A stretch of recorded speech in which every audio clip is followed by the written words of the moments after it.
Okay, so I'm here today with Jay Breitlow from Grand Welcome Management, Property Management Company. We've been doing business, trading referrals back and forth for several years, and it's great to have a trusted referral partner.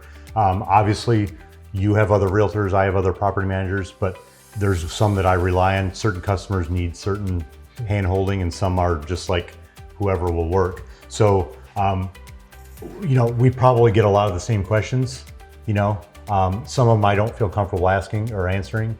So I've been wanting to interview you for a long time, and our schedules just haven't matched. So I appreciate you coming here and helping clear up the air on some of the things that either I don't know because it's not my lane, or I'm not comfortable answering because I don't look at the data every day for that kind of, from that side of things.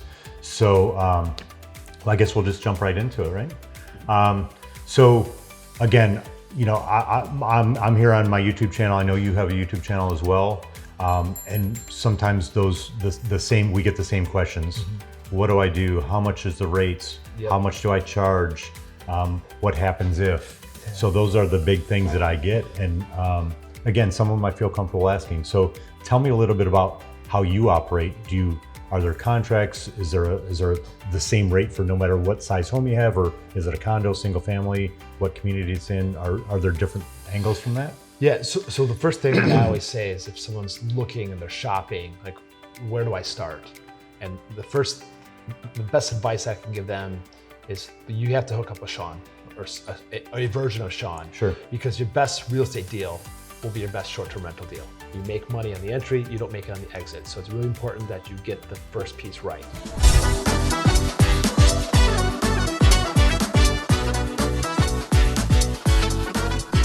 And here's why this matters to you as an investor.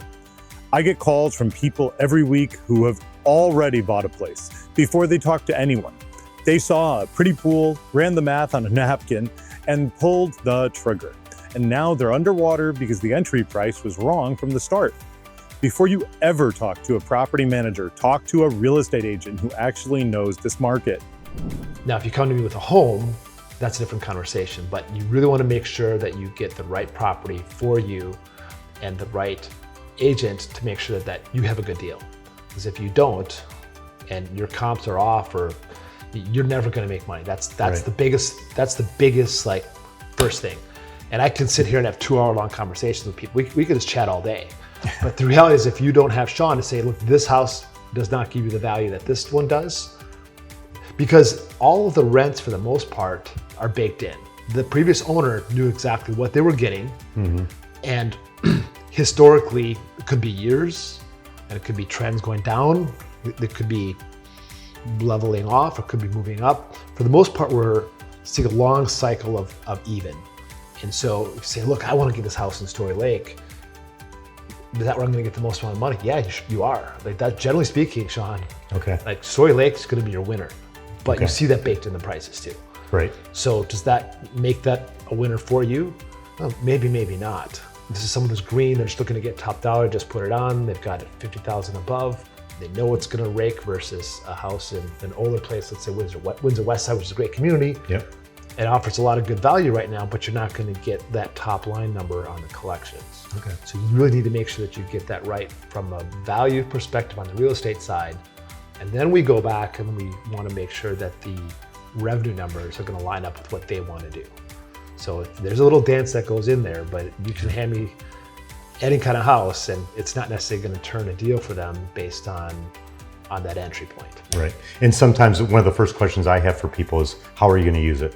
Are you Disney people and you're going to be here 3 or 4 times a year and you just want to offset your costs of sleeping? Or are you 1031ing? Yeah. Are you looking strictly for cash flow and you don't care, you're never going to come here? Or are you looking to park some money for a while and hope for appreciation? Because those are different conversations depending on how you're going to use it. So that's important to know right off the bat. And then one of the other questions I get right off the bat is, what's the best community? Yeah. And you just mentioned Story Lake, but Story Lake, that could change next year. Absolutely. It could favor somewhere else based on trends or marketing or pricing or things. But that's always the first question. No one's buying these to live in, right? So they all, At least cash flow, at least for a full year. right. So cash flow is always on the back of their mind. Like rarely do I get somebody that says, "Oh, I don't care if it makes money as long as it pays for itself." I'd love to hear that, but that's not my goal. I don't want them to just break even. Yeah. We're in the business of making raving fans so that they maybe can scale and buy another one someday. So I don't want them to just, this is okay. I want them to like either create a house that's gonna turn heads and be a page turner for guests, or buy something that's already revenue driven, right? And so let's talk about the historical revenue, because I Okay. want to make, this is a really important point, because I've had a lot of these phone calls recently where someone says, look, Jay, this house, the previous owner, they're making 150K a year. I don't even need to know how many beds or where it's at. It's not doing 150K a year. Not right now. And this right here is the number that trips up almost every single first-time investor. Gross revenue sounds amazing on paper, but once you pull out taxes, cleaning fees, and platform commissions, which by the way jumped significantly last year, your actual net can be totally different. Always ask for net, always. However, it could, and historically it has, and maybe someday like it will, but right now it's not. So, but the important point to make around the historical revenue is it's absolutely 100% important to say, go back to the seller. Is this rent? Is this your net rent? Is this your gross rent? Yeah. Is this including cleaning fees and taxes? Because what they'll do is they'll want a report of all the money that was paid out to them. And when Airbnb does a payout, that is vastly different than what actually trickles through to an owner. Okay. Because you've got to pay your 13.5% taxes, right? You've got to pay your cleaning costs. You have to pay your OTA commission. And the OTA commission back in May of 2025 went up 4x. Oof. And that's it was always the same percentage, but they shifted it from the renter to the property manager and the owner. Okay. And so is that being baked into those numbers? So someone says, look at my 2025 numbers. You have to know that at least half of those numbers halfway through the year is probably 4x a booking fee, if you're looking at that year in particular. Okay. So the question I always want to tell a buyer, go back to the seller if they're providing revenue numbers. Just give me the net rent after the OTAs take their pound of flesh, Yeah. after the cleaning fees come out, after the taxes come out. Because I've seen some people and heard some people really burn badly on that. Okay. I know you know that. Oh, absolutely. But that's so just, it's yeah, just but key. literally, I had a phone call yesterday for somebody from my channel called me and they found a house in Championsgate that they liked, and they're like, they've been looking at Airbnbs for 2 days. They're so brand new to the whole world of short-term rentals. But the first question they asked me is, can you get financials on 15-20 Maidstone? Yeah. And I'm like, well, there's nothing in the MLS, and I'm probably not going to get it for you. Why is that important to you? So can you tell me, when somebody asks you for financials, what do you give them? What do you say? Yeah, look, what has happened in the past is past. And there's a million different ways that they could have set up the channel. Is it set for, are you honoring early bird specials? Are you doing length of stay discounts? How seasoned is the page? Because a newer listing is going to have a lot of trouble jumping the line for 3, 4, 5 year established 4.9 star reviews, reviewed homes. This is something a lot of buyers don't realize. The Airbnb listing, those reviews, that search ranking, that history, it belongs to the owner, not the house. You can't just buy a property and inherit the 5-star profile. You're starting from scratch, which means the first few months, your bookings are going to be slower while you build that credibility. Factor that into your projections. And it's important to understand that those reviews and the history of that Airbnb page stays with the owner, not with the house. So that's a really key thing to understand. You can't just like hand over the keys to the Airbnb page, because it stays with the owner. Yeah. Which, like in the house we're in, it's mine. So if this house were to sell and somebody were to buy it and they want to stay with us, then that's a different conversation. They get a seasoned listing, they get all the it's basically a Google. All Airbnb is just the Google page. You get all that search ranking, you get all that history, you get all the reviews and everything good and bad that comes with it. So that's a really important piece to understand. How diversified was it? Are you listed on Hopper? Are you listed with Google? Are you doing anything independent of the page? Are you in VRBO? Are you messing with VRBO? Right. Because VRBO makes you the merchant of record. Do you want to mess with merchant of record? Are you on Booking.com? Which Booking.com has great insurance, but a high cancellation rate. Are you on the Expedia group? They have absolutely no insurance and garbage guests. Like, do you want that? Some want the diversification, some don't. These are important conversations to have. Okay. And when you're looking at that revenue, if they're just cranking out one Airbnb page and saying, here's the revenue that came in, it's usually pretty disingenuous. Okay. So these are, I know you know this, and I'm just trying to stop these people from going and just, oh, look, 150K in the house is only $500,000. What a deal. Right, Yeah, that is a great deal. If only I'm going to buy it, yeah. If only if it were true. Yeah, exactly. So you mentioned all these things, these warning things that, do you have, like, when you have a conversation with a new client, do you go over all that? Like, do you understand what all these fees and all this stuff are that you're going to be now responsible for, being a merchant of record? Like, do you advise them yes or no, or do you just say, to maximize your listing, I have to do all this, or I suggest doing this and not this? Yeah, same approach as you. It's very independent to the buyer. Okay. Very independent to the owner. So if we get an owner and they want to stay in their house for 3 months in a year, and they want everything better than they last left it, then it's really important that we list on just 1 or 2 OTAs that's going to provide the coverage and have good quality guests. And you want the guests who are going to be the planners. You want the ones who are thinking a year in advance. Mm-hmm. They've got their kids, their house is probably clean. If they're planning for a vacation, they're probably planning for terror and chaos with their kids, which means that the terror and chaos that follows them, they're going to be prepared for, and they're not going to bring the terror and chaos into your home and destroy your home. Okay. So things like early bird discounts and length of stay discounts can help to weed out the weekend warriors. We call them the 813 area codes. Those are the people who come from Tampa on the weekend, and they just, they've got Disney passes and they just want a place where they can party, go to the parks for one night and just hang out in the pool and just terrorize your home. Okay. And so we want to try to avoid those. That being said, the metrics change all the time. About 50% of people searching on Airbnb are searching on the 2-night. Oh, really? They're not staying for 2 nights, but the default is to search for a weekend.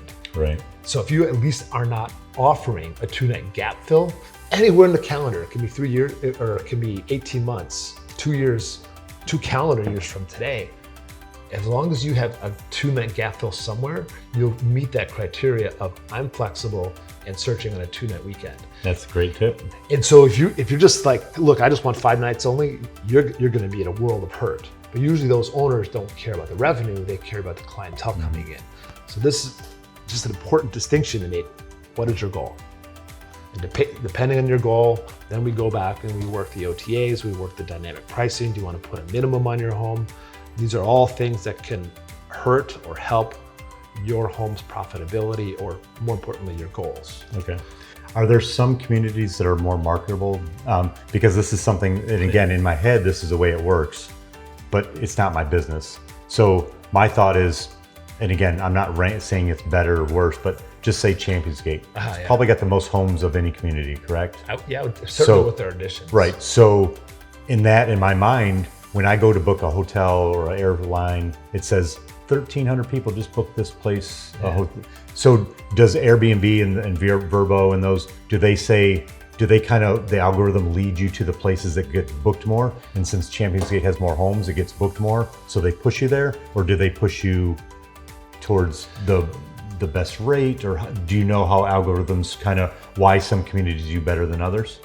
So I would say that when there's numbers, when there's pure numbers, it's going to help drive things. Okay. Like, people know Champions Gate. People know the Windsor name. They might not know Windsor Island and how it's different from Windsor West Side, but they generally know the bigger communities. A lot of our Canadian travelers, they want to stay at a small little condo. They'll go to Bahama Bay. Right. So a lot of communities will end up with like their little niches. Mm-hmm. There's a community where Windsor Island taping this right now, Solterra. Great community, right? Yep. You've been there, I know. Sure. I know we worked on the deals in there. Yeah. So the problem with Solterra is that it's a good distance away from Disney. Right. But also the benefit is that it's a good distance away from Disney. So you can take advantage, if you own there, of the travelers who want to go to Legoland. They're going to go to Tampa, and they've got a shorter drive there, but they also want to do the parks. You also benefit from a lower HOA there than you do a place like, again, Story Lake. Sure. My God, like Margaritaville, like talk about incredible fees. Like Margaritaville is beautiful, the location's beautiful, but my God, the fees there for the owners. So it usually what happens is when you book your airline and you start searching for places, usually, you're right, the algorithm will guide you into the numbers. Okay. But there's no one best place. So that's not a strategy to buy in Story Lake or Windsor Island because I think the algorithm's going to push people there. That should be maybe in the thought process, but not a strategy. Because the algorithms we know can change on a dime, right? Yeah, it's a great point, because usually people are searching by the map. Yeah. So the ones who are focused on Disney, and maybe they're going to the convention center Orlando, they're going to get the ones off of 192, which is going to be your Magic Village, Margaritaville, Story Lake. And so you'll naturally be searching that area. But again, for those people who want to be a little bit further away, and maybe they're going to add to Tampa, their map will be searching in a different area. One of the biggest drivers right now that we're seeing for why isn't my home booking is the cancellation policy. Like it's wild. Okay. And this is why it's important. And here's like my pitch for us: is we have regular meetings with an Airbnb rep. Like here's and it is amazing how much can change in a short amount of time. And this is why, like you, I put out the videos, as much information as possible. So I get as much information as possible from Airbnb. And they said, your problem right now is that you're on this cancellation policy that's 30 days. Well, we used to have a 14-day cancellation policy, which was kind of a nice sweet spot, but then they got rid of that because they realized that the consumer doesn't want to pay right now. So they want to book but pay later, which is a benefit of Airbnb. You don't have to do anything with that. That's a benefit that they offer. And what the customer, the consumer, is looking for flexibility. So they want that 5-day cancellation policy. And that is exactly why who you hire to manage your property matters so much. Jay's team is having regular conversations with Airbnb directly. Most self-managing owners have no idea policies are changing, let alone what to do about it. That inside track is part of what you're paying for when you hire a good property manager. And what we saw when we flipped from a 30-day cancellation policy to a 5-day cancellation policy, we didn't see things doubled. We saw it 5x on our listings, just like that. Wow. And I just put out an APB to our homeowners. We are making this change because we know it's in the best interest of your home. And if you don't want this, let me know right away. And we had one owner who said, nope, I want to go back to that old one. Okay. And as a result, his home struggles to book. But he's got to live with that. All right, so if you're still with us, you just got a masterclass in what it actually takes to buy right in the Orlando short-term rental market. Don't skip this step. The deal you get on the front end sets the ceiling for everything that comes after. In part 2, if you have any specific questions for Jay himself, make sure to check the description box below for his contact information.